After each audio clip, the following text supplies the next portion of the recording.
I watched my daughters steal every last shred of my trust, using my life's work as their personal ATM. The sting wasn't the money, it was the sheer, brutal betrayal. My 65th birthday passed in a silence so profound, it felt less like a missed celebration and more like a carefully constructed tomb. No calls. No flowers. Not even a rushed, misspelled text message from my two adult daughters, Chloe and Madison. I, Eleanor Vance, the woman who had spent 22 years building a publishing empire out of sheer grief and tenacity after my husband Robert died, sat alone in my sun-drenched Seattle apartment, the Puget Sound gray and vast outside my window. I didn't expect a party. I hadn't wanted one. What I had expected, what I had earned after decades of self-sacrifice, was a flicker of acknowledgement. A simple, happy birthday, Mom. But life, I've learned, has a way of delivering its most painful lessons not through grand catastrophes, but through tiny, calculated cruelties. It wasn't until the following morning, as I prepared to process a substantial donation to the Robert Vance Memorial Scholarship Fund, a promise I'd kept sacred for 15 years, that the reality hit. I pulled up my investment account, the one I had established solely with Robert's life insurance and my initial capital, the one meant for true, life-altering emergencies. The balance was off. Not by a little, but by a staggering amount. A single, monolithic withdrawal. $195,000. My coffee cup, a thick, hand-thrown ceramic piece Robert had given me on our 10th anniversary, clattered onto the polished granite counter. The sound echoed the sudden, sickening drop in my chest. I logged into the primary business account, the one where the security was layered like armor. Nothing. Then I checked the rarely used emergency line of credit, the one tied to my personal equity portfolio, the one I had mentioned exactly once, 5 years ago, during Chloe's financially messy divorce. There it was. A pending charge, not a withdrawal, but a massive authorization, precisely $195,000, flagged for a high-end investment firm specializing in speculative real estate, a notoriously risky venture. Below it, an identical charge. 2 separate transactions, authorized within 12 hours of each other, draining the entire emergency credit line. Chloe and Madison. The realization was a physical blow, sharper than any grief. This wasn't a forgotten birthday.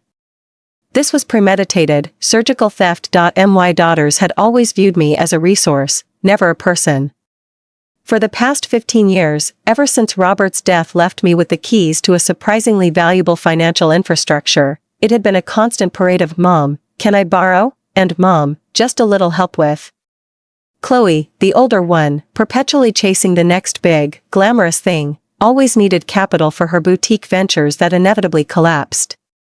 Madison, the artist, used emotional blackmail and dramatic crises to secure funds for her ever-growing studio debts. I'd rationalized it as motherly love, a shield against their struggles. But in that moment, staring at the $195,000 void, I saw the truth. I was the unwitting accomplice in their prolonged adolescence. They didn't see Eleanor Vance, the mother, the widow, the self-made businesswoman. They saw a human ATM, programmed to dispense cash without question. With a strange, terrifying calm, I picked up the phone and called my private banker, Marcus. My voice, usually warm and low, was flat, devoid of all feeling. "Marcus," I said. "I need you to freeze every account, every credit line, every investment vehicle tied to my personal and business portfolios. Immediately. I need to report a massive, unauthorized financial transaction. Fraud."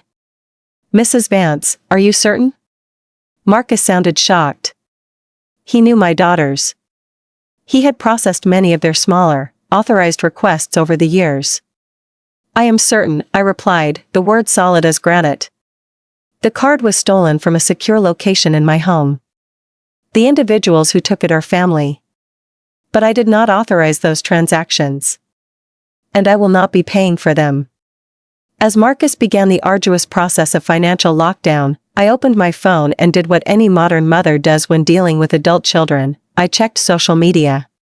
Not for a happy birthday message, but for proof.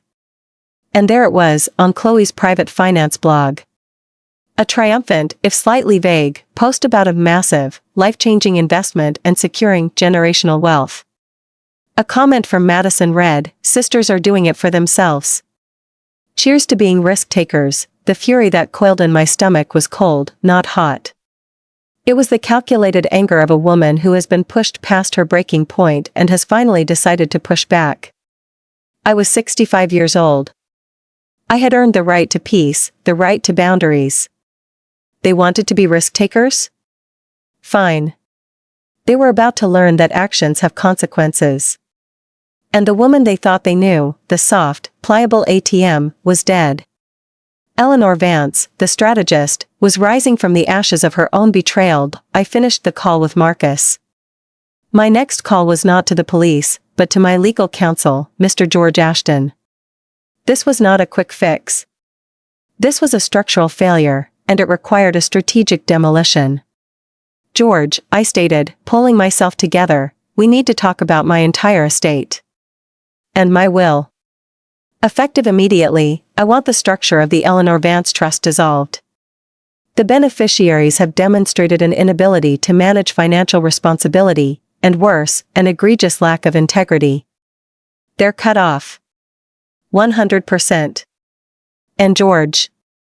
I want them to face the immediate consequences of their theft. Let the investment firm come for them first." George, an old-school lawyer who had seen everything in Seattle's elite circles, paused. "Eleanor, this is going to be messy. Potentially career-ending for both girls." "Good," I whispered. "I've spent 20 years trying to save them. Today, I'm choosing to save myself." The sun broke through the clouds, illuminating the dust motes dancing in the air. It felt like a spotlight on the stage of my new life. The first 1,000 words of my unexpected memoir were written in fire. The chaos began not with a frantic phone call, but with a text message. A terse, all-caps notification from Chloe, the mastermind, 2 days after I had initiated the financial lockdown. Mom. What is this fraud alert? The investment is pending. Call me now. I silenced my phone and placed it face down on the silk scarf covering my mahogany desk. The old Eleanor would have jumped, heart racing, ready to smooth the waters, to apologize for the misunderstanding, to rescue her girls. But the new Eleanor, forged in the heat of $195,000 of stolen trust, remained perfectly still. I allowed myself a small, grim smile. The dominoes had begun to fall. My strategy, meticulously outlined with George Ashton, was simple: absolute silence. I would not respond to calls, texts, or emails. I would not explain. I would let the legal and financial machinery I had spent decades building do its work. They had demanded consequences by their actions. I would simply deliver them. The phone calls escalated rapidly. Chloe, always prone to dramatic urgency, left 5 voicemails in 30 minutes, her tone shifting from irritated confusion to icy entitlement. "Mom, this is ridiculous. It's a technical error. Call Marcus and fix this now. This is a 6-figure investment, we can't afford to look incompetent." Madison, predictable in her emotional manipulation, followed with tearful, rambling pleas. "Mama, please. It's just a misunderstanding about the timing. We were going to talk to you about it. It was going to be a surprise to make us all rich. You're ruining everything. They're threatening to cancel the deal. A surprise. To make us rich." The audacity was breathtaking.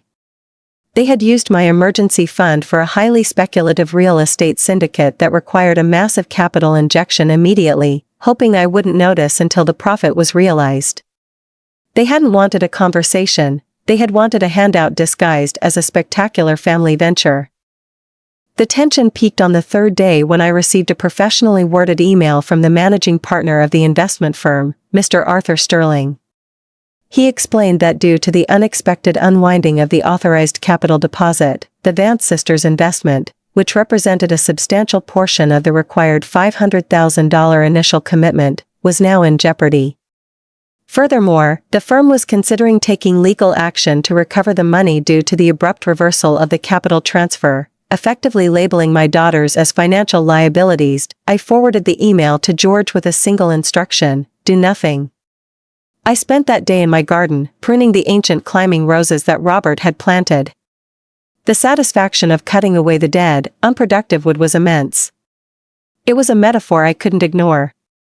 For too long, I had let the deadwood of their entitlement choke the life out of our family bond. Later, George called. "Eleanor, I've had a frantic call from Chloe. She's threatening to go to the media, claiming you're suffering from a cognitive decline and that she and Madison were simply trying to protect your assets from a fraudulent transaction you almost initiated." I laughed, a sharp, mirthless sound that surprised even me. "She's playing the victim and gaslighting, George. Standard procedure. But let her try.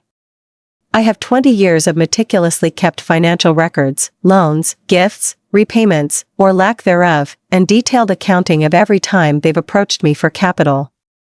I also have a freshly signed affidavit stating I was perfectly compos mentis when I froze the accounts and amended my will. Let the public decide which 65-year-old widow who built a successful publishing house is more likely to be experiencing cognitive decline, me, or the 40-year-old daughter whose boutique failed 3 times in 6 years." "Understood," George said, a hint of admiration in his voice. "So, we continue the silence."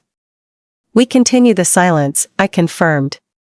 "And we wait for them to hit rock bottom." Rock bottom arrived the following morning, not with a sound, but with a sight. My doorbell rang, a long, insistent peal. When I opened the door, my heart, the one I thought had hardened into concrete, gave a painful lurch. Standing on my porch, under the gray Seattle drizzle, were Chloe and Madison. They weren't the polished, designer-clad women who dominated the local charity circuit. Chloe's tailored suit was rumpled, her usual immaculate hair damp. Madison, who used tears like a weapon, had bloodshot eyes and a face blotchy from genuine, deep-seated panic. Their designer luggage was scattered haphazardly behind them. "Mom," Chloe began, her voice strained, cutting straight to the core issue, "what the hell are you doing?" "The investment firm, they've filed a temporary restraining order on our personal assets. They're calling the $195,000 fraudulent activity. You have to call your bank and fix this." Madison pushed past Chloe, her voice thick with genuine terror. "They've locked my studio account, Mom. They think I tried to steal money. I can't even buy paint. They're saying we could face a grand larceny charge. Please, Mom, they're going to put me in jail." I closed the door slowly, the lock clicking with an audible, final sound. I turned, meeting their gaze, the gaze of 2 strangers who saw me only as their last, desperate hope. "Please lower your voices," I said, my tone low and steady, a new note of unyielding authority they had never heard before. "If you'd like to have a conversation, it will be civilized, and it will be in the living room. Otherwise, you may leave now." To my mild surprise, the new, unyielding Eleanor had an effect. They followed me, subdued, into the living room, perching awkwardly on the edges of the antique French sofa. They looked like 2 chastened schoolgirls, finally forced to confront the adult they had systematically ignored. I stood by the mantelpiece, leaning slightly on the cool marble, observing my daughters. They were women in their late 30s, yet in that moment, they looked lost, their sophisticated veneer stripped away by the harsh light of consequence. The silence stretched, heavy with their unspoken fear and my deep-seated disappointment. "Yesterday," I began, my voice quiet but firm, "was the day I officially realized I had raised 2 thieves. We didn't steal, Mom." Chloe protested instantly, her entitlement flaring up despite her panic. "It was an advance. We were planning a 20% return, we were going to pay you back plus interest. It was a 6-month bridge loan, that's all. Did you ask permission to take the card from the locked safe where I kept it, the safe whose combination I gave you only for my medical emergency?" I asked. Chloe fell silent, looking down at her hands. "Did you plan to replace the $195,000 before I noticed that my entire emergency line of credit was drained?" Madison sniffled. "We were just going to wait until the deal closed." "Then yes, you stole from me," I stated, letting the weight of the word settle in the air. "You not only stole the money, but you also stole the peace of mind I had worked so hard for 20 years to achieve. And you did it while ignoring my 65th birthday, demonstrating a complete lack of respect for me as a mother and as a person. We were going to call, Chloe mumbled, a pathetic attempt at justification. With what money were you going to pay me back? I pressed. Chloe, you currently owe me over $85,000 in previous business loans that never materialized. Madison, your studio expansion funds have accumulated to $70,000 of outstanding debt. Neither of you has ever repaid a single dime of the principal. Your credit cards are maxed out, your mortgages are stretched thin, and you both live a life that only my financial safety net has made possible. Their shocked expressions were priceless. They had assumed I was too old, too trusting, too motherly to keep accurate records. They were wrong. How do you know about our credit cards, Mom? Madison asked, her voice trembling, finally realizing the depth of my knowledge. Because I'm not the aging, clueless woman you've conveniently imagined me to be, I replied, a cold light entering my eyes. I've monitored your financial situations meticulously every time you've asked for money, to assess the level of risk. I know about Chloe's secret, devastating losses in the online futures market. And Madison, I know about the enormous, undisclosed debt you took on to finance a ridiculously oversized studio space in a premium downtown loft you simply cannot afford. Both women paled, their most guarded financial secrets now exposed. Mom, you don't understand the pressure, Chloe pleaded, trying to adopt her usual cajoling tone. We were under so much stress, this investment was our chance to get off your payroll, to finally become independent. And I needed daughters who respected me enough not to steal from me, I cut in, my voice unwavering. I needed daughters who valued me as more than an ATM. I needed daughters who could differentiate between desperation and discipline. I walked to the antique writing desk and retrieved 3 leather-bound folders. I handed one to Chloe, one to Madison, and kept the third. This means changes, I announced. Effective immediately. You have unilaterally decided that our relationship will be based on financial transactions and risk. I am now choosing the terms of that relationship. They opened the folder skeptically, then their eyes widened in genuine fear as they read the attached documents. You're cutting us off, Chloe whispered, the panic in her voice raw and undeniable. You can't do this. My entire company relies on those quarterly distributions from the trust. I have already done it, I replied calmly. All automatic payments, all supplementary income streams tied to my accounts, and all quarterly distributions from the Eleanor Vance Trust have been stopped. Furthermore, the final clauses of my will and estate plans have been amended, removing both of you as primary financial beneficiaries. Madison's face crumpled. But how will we pay the mortgages? The car loans? My studio rent is due next month. The same way every other adult does, I stated, the lack of sympathy in my voice startling even myself. With the money you earn from working. And that brings me to the core issue. If you wish to restore your standing, not your financial entitlement, but your standing as my family, there are conditions. Conditions? Chloe repeated the word with a mixture of incredulity and anger. I nodded toward the papers in their hands. First, you will both enroll in financial counseling. I have provided the contact information for 3 reputable advisors specializing in wealth mismanagement and debt restructuring. Second, you will fully repay every single cent you have borrowed from me over the past 15 years. The detailed accounting of every loan, from the $2,000 emergency car repair to the $50,000 seed money, is included. The combined total is $155,000. The total debt of $155,000 hung between us, a stark, numerical monument to their years of unchecked entitlement. That's impossible, Madison protested, tears finally overflowing and streaming down her face. We don't have that kind of money, Mom. You know we don't. Then you will set up a verifiable, binding payment plan with George Ashton, I continued, undeterred by her tears, which, for once, felt less manipulative and more desperate.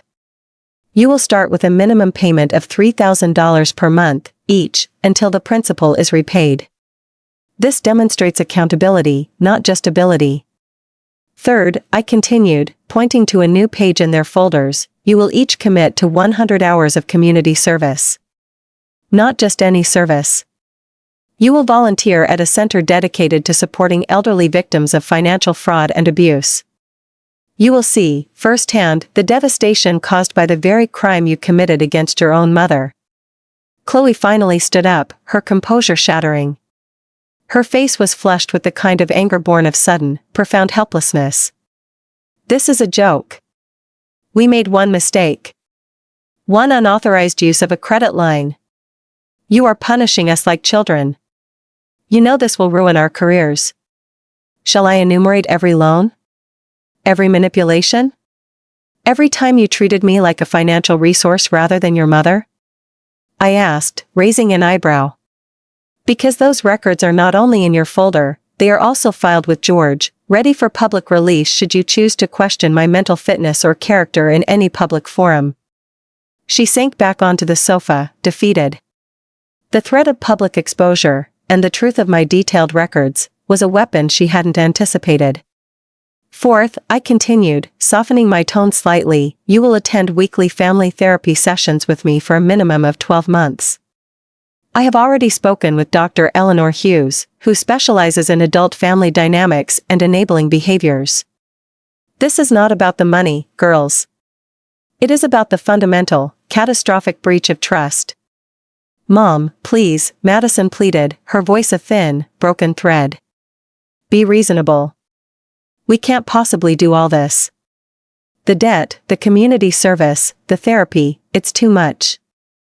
You can, I corrected her gently, you simply don't want to. You are unwilling to trade your short-term comfort for the long-term health of your family and your own integrity. I closed my folder with a decisive snap. These conditions are non-negotiable.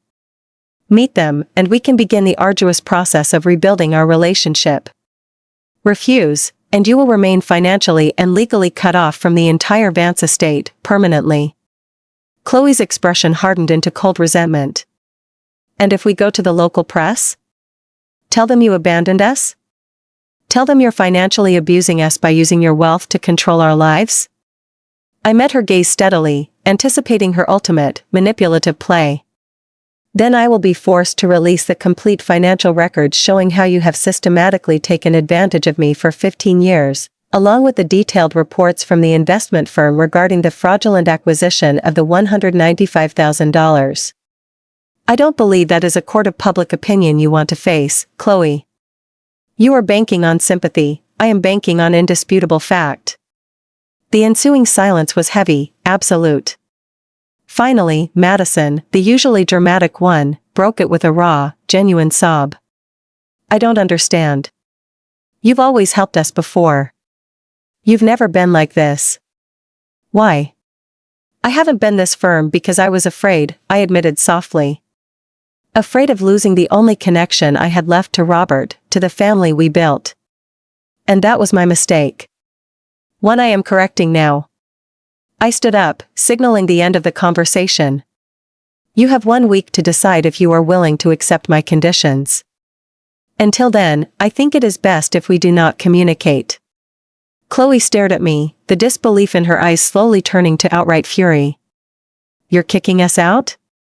Where are we supposed to go?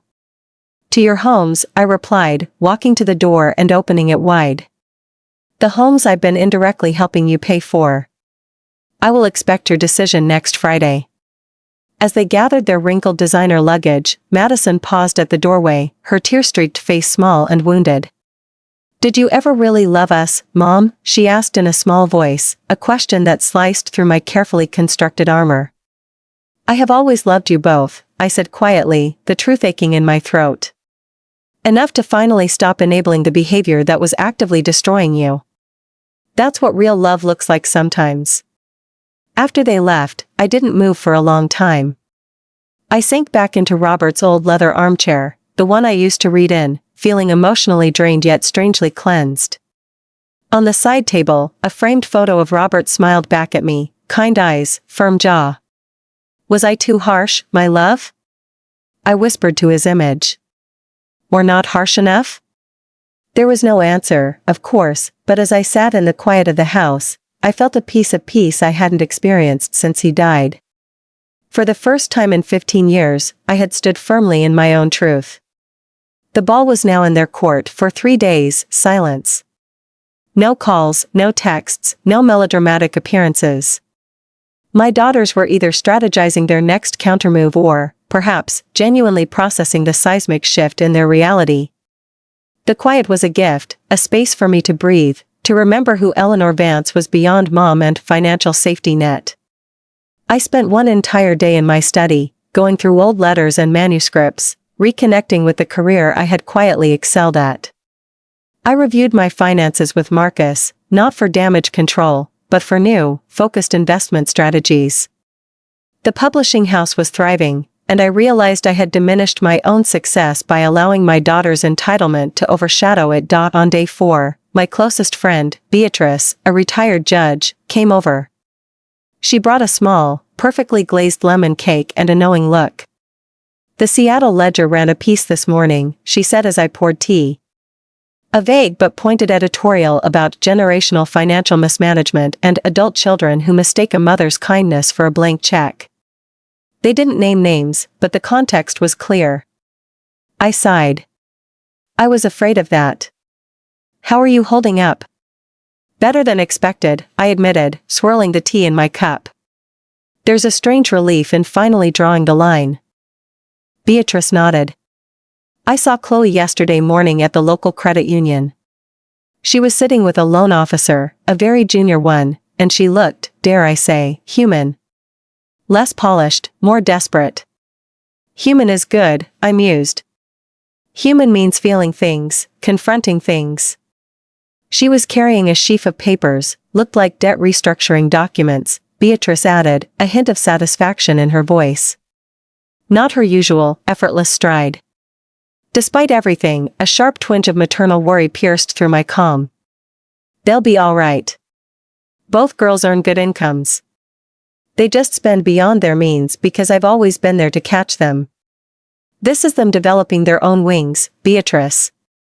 "It's the greatest gift you could give them," Beatrice agreed. "Even if they won't see it that way for another 10 years.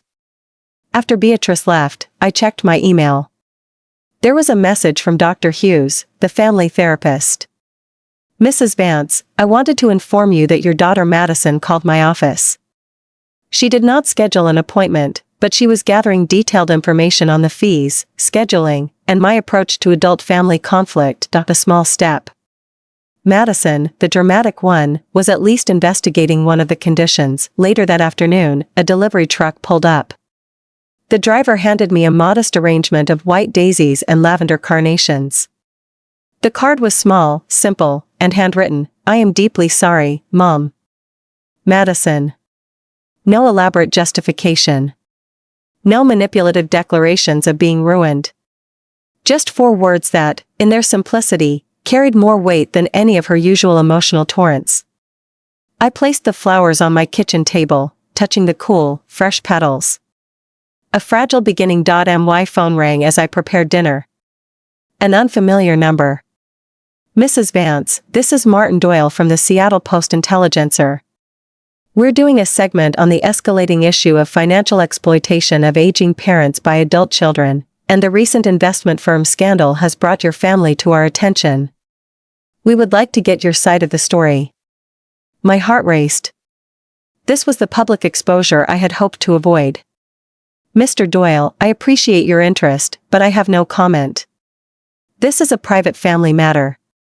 Our readers, and frankly, many of our aging viewers, might benefit from hearing how you, a successful businesswoman, are standing up for yourself," he pressed. "You could help hundreds of other parents in similar, silent situations." The thought gave me pause. How many other mothers and fathers, like me, were being quietly exploited by children who should have been standing on their own 2 feet? "I understand the potential value," I said carefully. "But I will not discuss my daughter specifically. If you would like to interview me generally about establishing healthy financial boundaries with adult children, I might consider it, under the condition that my family situation remains strictly private." That could work, he said, sounding surprised by my counteroffer. Would you be comfortable sharing your professional background as part of the segment? The credibility of a successful business owner would be invaluable. I hesitated. My financial success had always been private, known only to George and my inner circle. But perhaps it was time to step fully into the woman I had become. Yes, I decided. I am the founder of Vance Publishing. My professional background is relevant to the discussion of financial literacy and setting boundaries. We arranged a time for the interview. After hanging up, I felt a strange blend of anxiety and liberation. For years, I had allowed my daughters to see me as just their aging mother. Stepping into public view as Eleanor Vance, the successful, principled publisher, would shatter that perception permanently. That evening, as I prepared for bed, my phone chimed. A text from Chloe. I saw that Madison sent flowers. Typical. She always tries to look like the good daughter. I've scheduled an appointment with the financial counselor you recommended. Tuesday at 2 p.m. No apology. But action. From Chloe, the proud, controlling one, that was arguably more meaningful. I'm glad to hear it. Thank you for letting me know. I typed back simply. 3 dots appeared as she typed a response, disappeared, then appeared again. Finally, the investment firm thing was wrong. We shouldn't have taken your card. Coming from Chloe, this was practically prostrating herself in remorse. The dots appeared again. Did you really amend your will? And there it was. The fundamental financial fear underlying her tentative contrition. Yes, I typed. All previous arrangements have been changed, pending your decisions about the conditions I outlined. A long pause. Then her reply, I'll be at the financial counselor on Tuesday. Progress, albeit motivated entirely by self-interest, was progress nonetheless. The following week was a blur of preparation. I spent 3 days meeting with the television crew from the Seattle Post-Intelligencer, detailing my philosophy on financial boundaries, without ever mentioning the names of Chloe or Madison. I spoke about the insidious nature of enabling, about how the greatest act of love is sometimes the greatest act of withdrawal, and about the importance of accountability for adult children. On the day the interview aired, my phone was strangely quiet. I watched the segment alone. Eleanor Vance, in an elegant black suit, speaking calmly, her voice strong, advocating for her generation. The segment highlighted my success as a publisher, the fact that I had built my wealth, and therefore, had the moral authority to set terms for its distribution. The reaction was immediate and overwhelming. My inbox flooded with emails from parents across the country, sharing their own stories of silent, painful exploitation. The most important messages, however, came to me indirectly. George Ashton called to confirm that Chloe had not only attended the financial counseling session but had also set up a structured repayment plan for the $85,000 debt, starting with the required $3,000 monthly payment. She was sacrificing her costly downtown office space to make the first payment. Madison, the emotional one, was slower on the financial front, but faster on the emotional one. She sent me a long, handwritten letter, not defending her actions, but detailing the shame and humiliation of having her studio account frozen and being forced to ask a friend to help pay her utility bills. It was the first time in her adult life she had acknowledged genuine, non-manipulative hardship. She also confirmed that she had registered for the 100 hours of community service with a local AARP affiliate helping seniors protect against financial scams. The irony was not lost on either of us. 7 days after the confrontation, they stood on my doorstep again. This time, they didn't pound. They rang the bell softly. They were still rumpled, but their faces were different. No longer filled with entitlement or fury, but with fatigue and a quiet, reluctant humility. We accept your terms, Mom, Chloe said immediately, without preamble. She handed me a neatly typed document, a contract outlining the repayment schedule, signed by her and George Ashton. I've started the financial counseling, and the first payment is scheduled for the 1st of next month. It will be tough, but I understand. Madison merely stepped forward and hugged me, a true, non-manipulative embrace, the kind that reminded me of holding her when she was 10 years old. I've started the community service, Mama. It's eye-opening. Seeing what real fraud does to people. I'm sorry. Not just for the money, but for making you feel so alone on your birthday. A tear traced a slow path down my cheek. It wasn't a tear of sadness, but of release. Forgiveness, I realized, wasn't something you granted. It was something you earned through observation of genuine change. They had taken the first, agonizing steps onto the path of accountability. Thank you, I said, my voice thick with emotion. I know this will be the hardest thing you've ever done. But it will also be the most important. The conditions were not the end of the story, but the beginning. We started family therapy the following week. It was painful, raw, and necessary. We talked about enabling, about my fear of being abandoned, and about their misguided belief that my love was conditional on my wealth. The process was a slow, agonizing re-engineering of a broken family structure. It would take more than 12 months, more than 100 hours, and more than $155,000 of debt repayment to truly heal. But for the first time in 15 years, we were talking, not arguing, and working, not stealing. The silence after the storm of betrayal was deafening, but it was in that quiet that my daughters finally heard the most profound lesson: true love demands boundaries, and self-respect is the only currency that matters. I let go of my fear, and in doing so, I didn't lose my daughters. I gave them the chance to finally find themselves, and me, again. If you have ever felt like an ATM for the people you love, know that drawing a line is not cruel, it is the most courageous act of love you will ever perform. Don't enable them, empower them. Subscribe now, comment below with your thoughts, and share this story to empower other parents who are silently fighting this battle for their own self-worth and for the future of their family.